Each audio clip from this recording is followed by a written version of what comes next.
Buenas, buenas, ¿qué tal? ¿Cómo están? Espero que muy bien.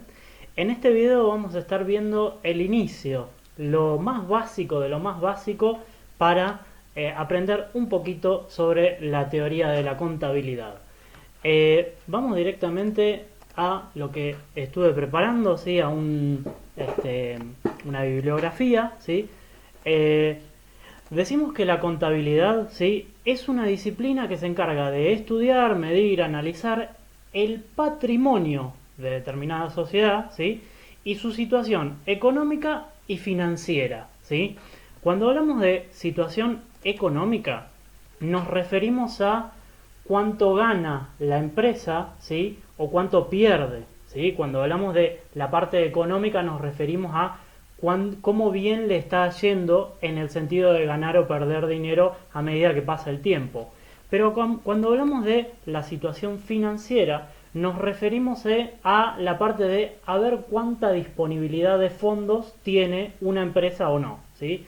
Lo ideal, obviamente, es estar bien económica y bien financieramente, ¿sí? Sin embargo, puede ocurrir o que nos vaya mal en las dos, o que nos vaya bien en una y en la otra no, y viceversa, ¿sí? Por ejemplo, una empresa que este año, ¿sí? Justo con el tema del coronavirus y demás, es posible que no esté ganando dinero o incluso hasta que esté perdiendo, pero puede ser que tenga ahorros de años anteriores y por ende de manera financiera esté bien, ¿sí? Porque tiene fondos en su banco o en efectivo o donde sea, ¿sí? Pero en definitiva tiene todavía como es dinero disponible como para seguir afrontando sus gastos y demás, ¿sí? Ahora podría ser también todo lo contrario. Por ejemplo, podría ser una empresa, ¿sí? Que en los años anteriores no le fue bien y por ende no tiene mucho dinero, hasta incluso puede ser que ha tenido que pedir prestado dinero, ¿sí?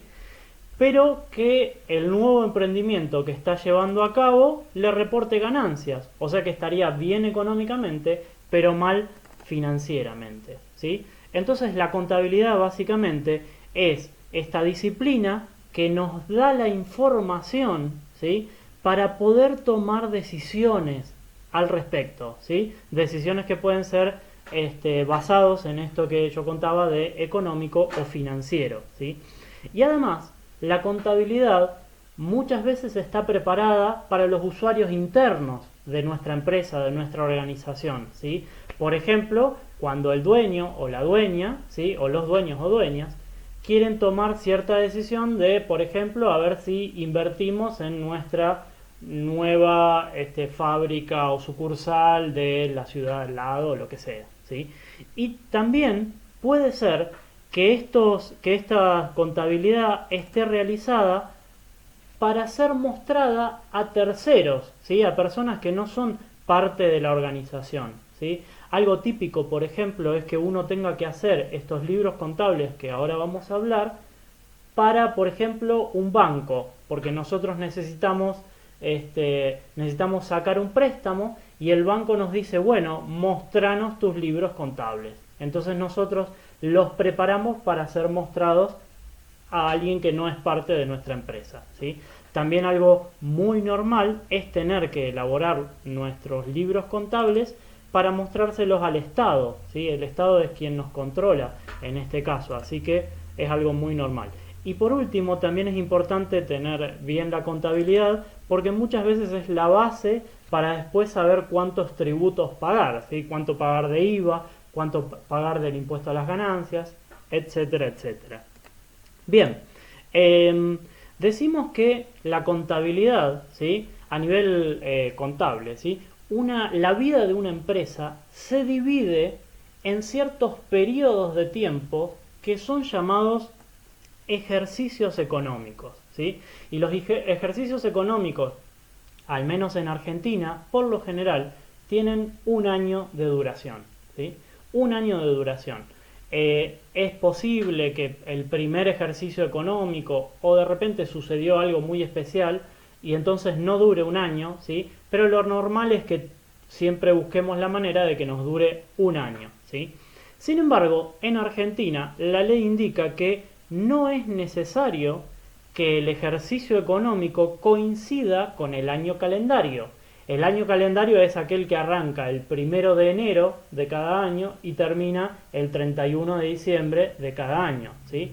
Es muy normal que las empresas busquen hacer coincidir su ejercicio económico con el año calendario. Sin embargo, hay muchas empresas que prefieren que eso no suceda, ¿sí?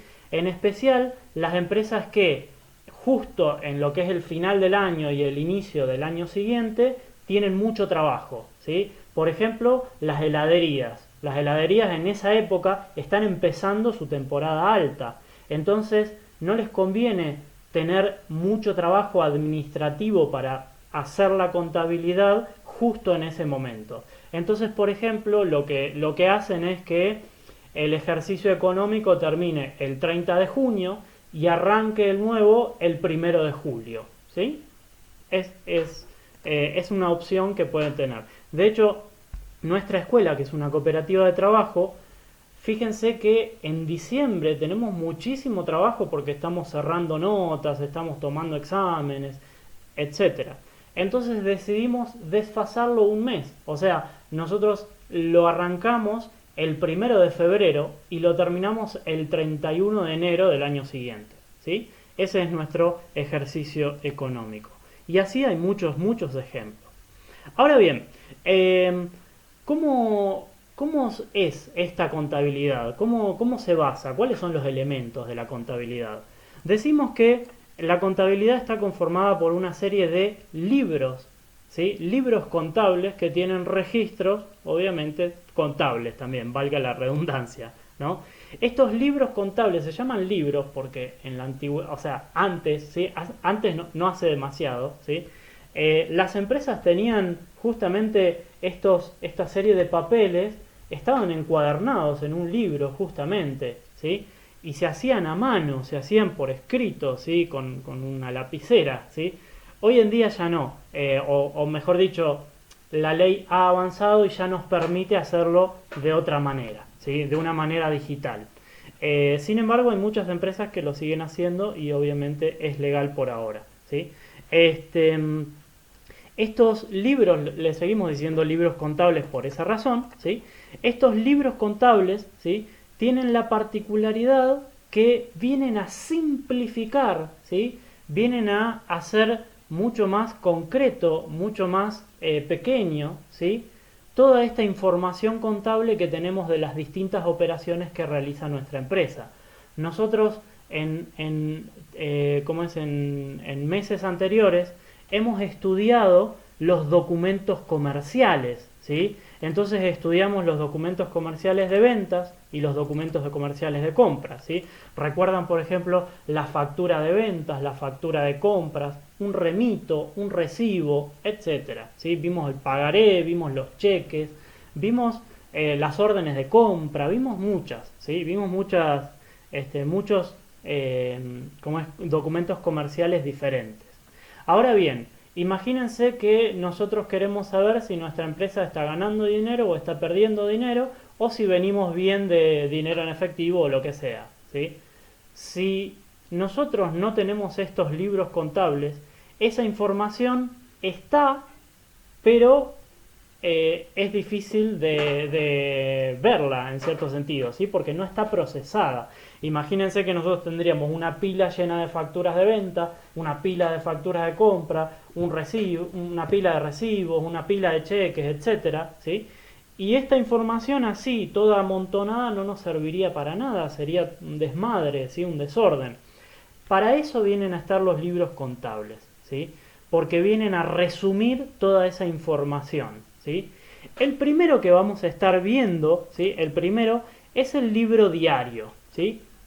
El libro diario, como la palabra lo indica, ¿sí?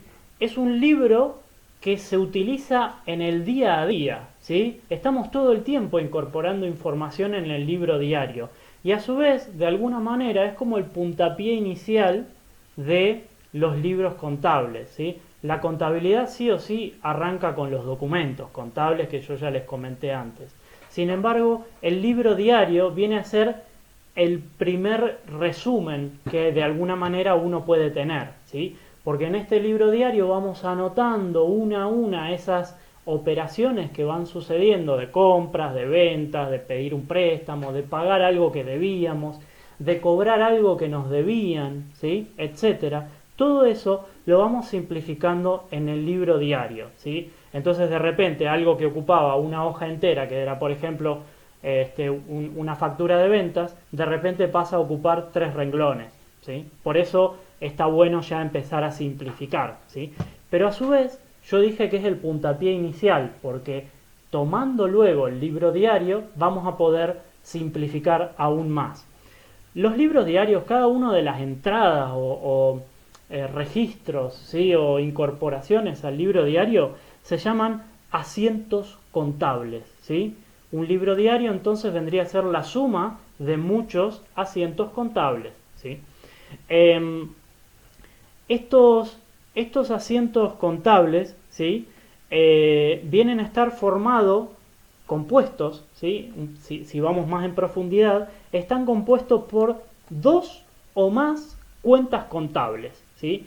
Y estas 2 o más cuentas contables, a cada cuenta contable le asignamos un monto, un valor, un importe, ¿sí? Y lo tenemos que destinar a 2 columnas, ¿sí?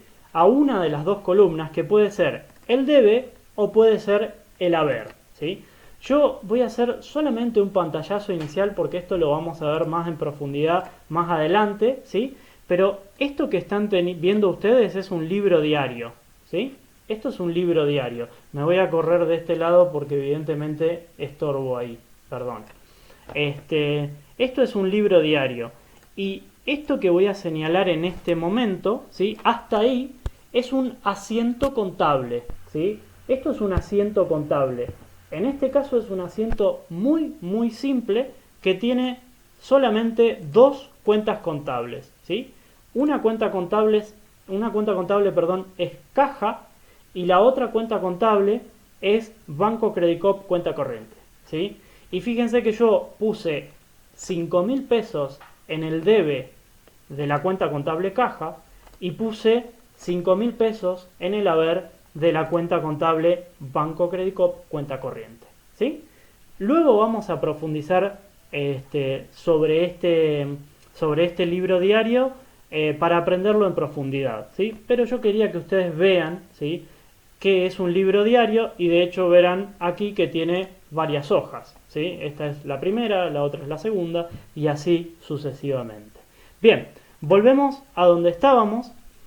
Les quería comentar que el libro diario que estamos estudiando ahora es un libro de tipo obligatorio, ¿sí? La ley nos exige que debemos tenerlo, ¿sí?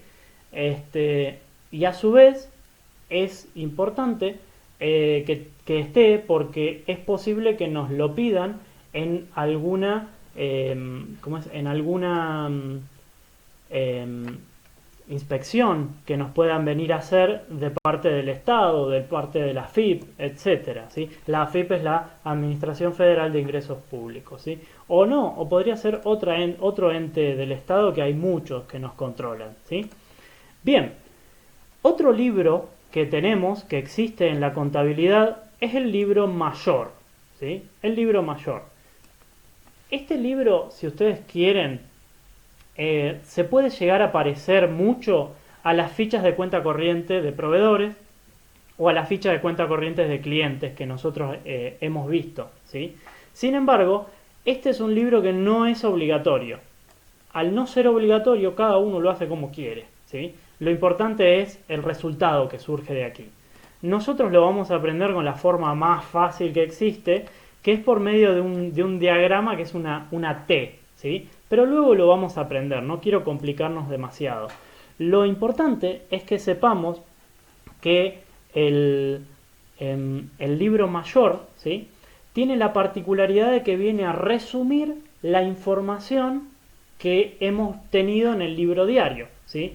Entonces, lo que viene a hacer es tomar cada una de las cuentas contables, ¿sí? Yo, por ejemplo, les había mostrado recién 2 cuentas contables, pero tomemos solo la cuenta caja, ¿sí?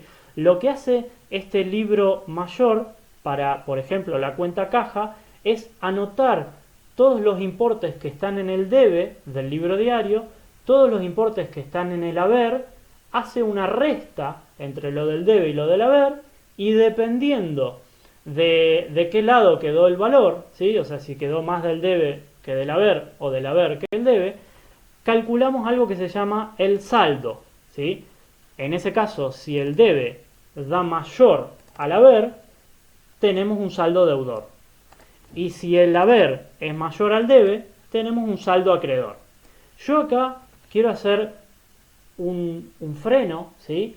Y explicar algo que a mí me explicó un profesor en la secundaria y que verdaderamente me aclaró muchos problemas hacia adelante, ¿sí? Me simplificó muchos problemas. Que se llame debe o se llame haber no significa nada, en el sentido de que no es que debe significa que yo debo algo, o que debe significa que alguien me debe algo, y no es que haber significa que yo tengo algo o que alguien tiene algo, ¿sí? Y que sea un saldo deudor no significa que yo debo, y acreedor no significa que alguien me debe ni nada por el estilo, ¿sí? No viene tanto por ahí la mano. De hecho, este profesor alguna vez me dijo, se llaman debe y haber, se podrían haber llamado julio y agosto, ¿sí? Es lo mismo, porque en realidad son una serie de categorías contables que si nosotros le damos el significado erróneo se complica un poco, ¿sí? Así que por ahora debe y haber no significan más que clasificaciones contables, ¿sí?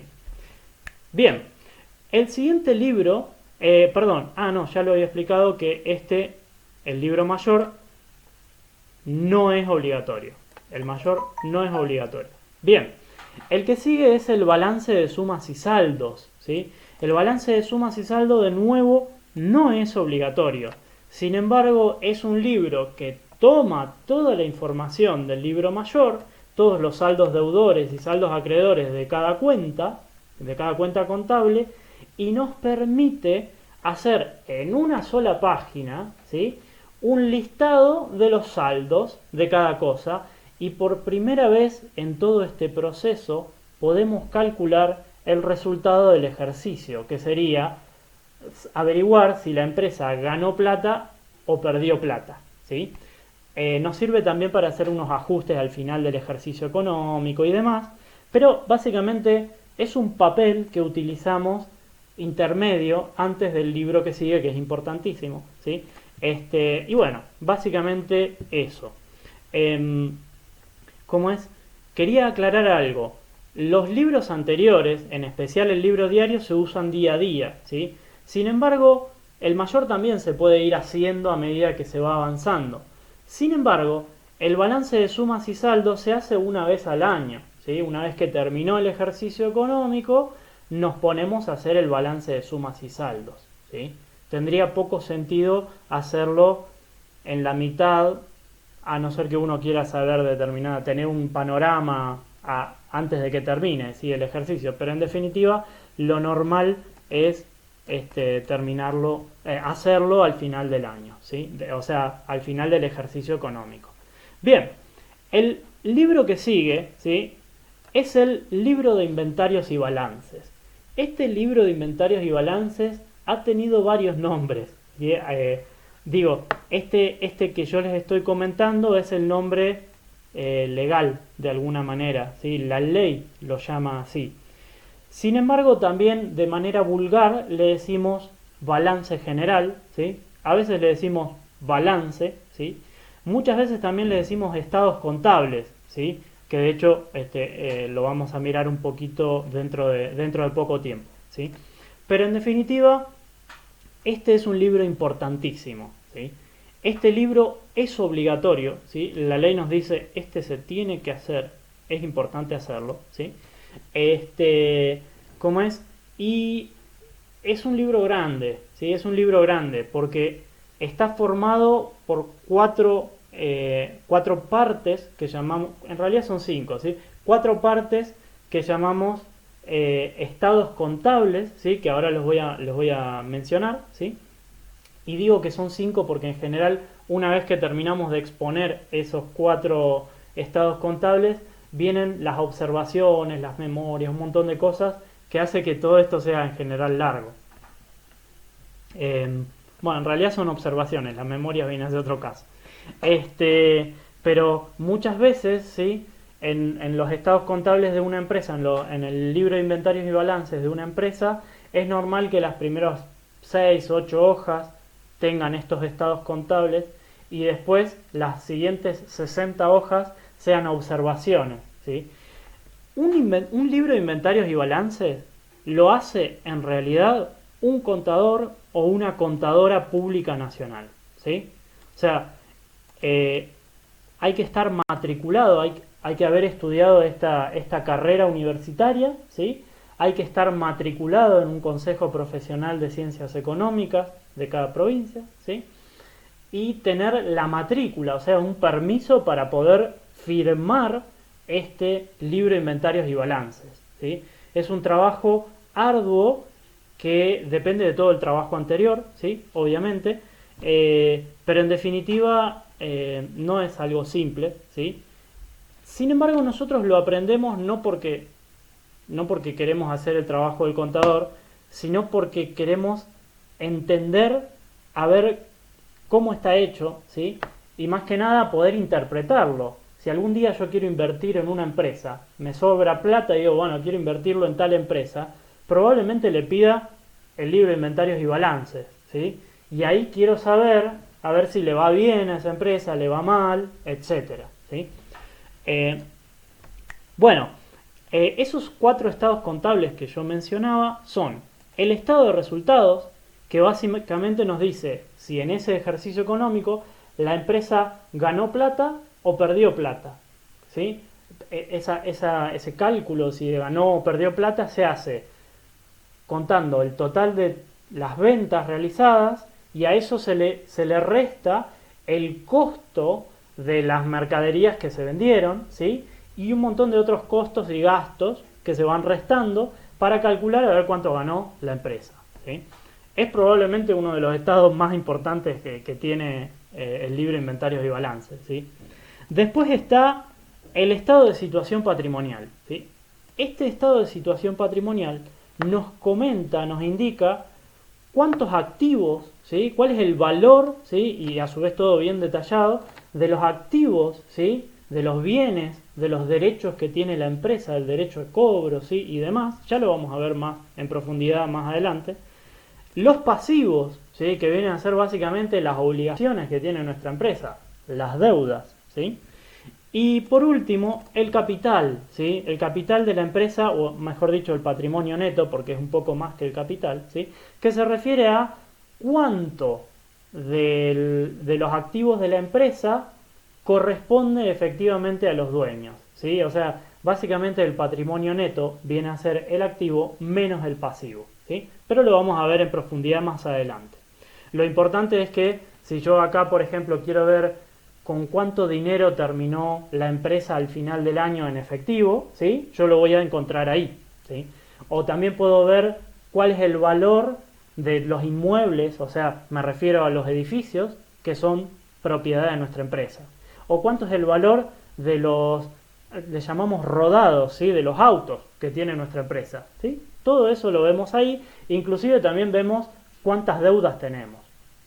Bien, después de eso hay otros 2 estados contables que son el estado de evolución del patrimonio neto, que nos hace básicamente una comparación, ¿sí? Entre o sea, los aportes de capital que tuvo la empresa de sus dueños, de sus socios o de sus asociados, ¿sí? Los retiros de esos excedentes o ganancias que han ocurrido a lo largo del ejercicio económico, las reservas que hace la empresa, ¿sí? Cuando guarda un poquito de dinero para invertir el año que viene, por ejemplo, ¿sí? Y otras cosas, ¿sí? Y nos indica cómo fue creciendo ese patrimonio, ¿sí? Ese patrimonio neto. Luego el último estado que tenemos es el estado de flujo de efectivo, que básicamente, sí, flujo de efectivo, a veces se llama diferente. ¿Cómo es? Yo lo había estudiado también como flujo de fondos, ¿sí? Así que pueden escucharlo de otra manera. Y muestra básicamente cómo fue variando el efectivo y los orígenes del efectivo, o sea, de dónde salió el efectivo que tiene nuestra empresa, ¿sí? Y a su vez nos indica también cómo fueron aplicados, ¿sí? También. Bueno, básicamente eso, ¿sí? Hace una separación entre las actividades operativas, que son ventas y compras, ¿sí? Las actividades de inversión, cuando ponemos dinero para obtener alguna renta en algún lugar, ¿sí? Y las actividades de financiación, cuando en general pedimos prestado o lo que sea, ¿sí? Bien, entonces, hasta acá nosotros vimos que están los documentos comerciales que dan origen al libro diario, ¿sí? Con los datos del libro diario hacemos el libro mayor, ¿sí? De cada una de esas cuentas. Con el libro mayor hacemos el balance de sumas y saldos. Y gracias al balance de sumas y saldos, que es esa planillita que nos simplifica todo, tenemos el libro inventarios y balances. Hay dos libros más. Fíjense que los verdes significa que no son obligatorios y los azules sí. Entonces, hay dos libros más que son el libro de IVA ventas y el libro de IVA compras, que los explico aquí debajo, ¿sí? Y que básicamente nos están comentando que estos sí son obligatorios, ¿sí? Son dos libros que utilizamos mes a mes en las empresas que son responsables inscriptos, ¿no? Para hacer la liquidación del IVA, ¿sí? En el libro de IVA ventas nosotros anotamos todas las ventas que hemos tenido, cuánto de esas ventas corresponde al IVA, ¿sí? Al impuesto al valor agregado, ¿sí? Después hacemos un total, ¿sí? De todo eso, ¿sí? Después tenemos el libro de IVA compras, que es todo lo contrario, es el total de las facturas de compras que hemos estado realizando, ¿sí? Y anotamos, hacemos un total del IVA que hemos estado pagando, ¿sí? Por eso. Después, al final del mes, lo que hacemos es, del total del IVA que hemos recibido de nuestros clientes, lo restamos del total de IVA que hemos pagado a nuestros proveedores, ¿sí? Y la diferencia que hay ahí entre el IVA ventas y el IVA compras es lo que en efecto le terminamos pagando al Estado, ¿sí? Esa es la dinámica que la vamos a aprender seguramente más adelante.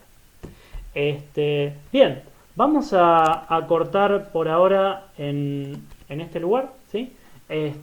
Y en otro video vamos a profundizar un poquito más sobre las cuentas contables, los asientos contables y demás.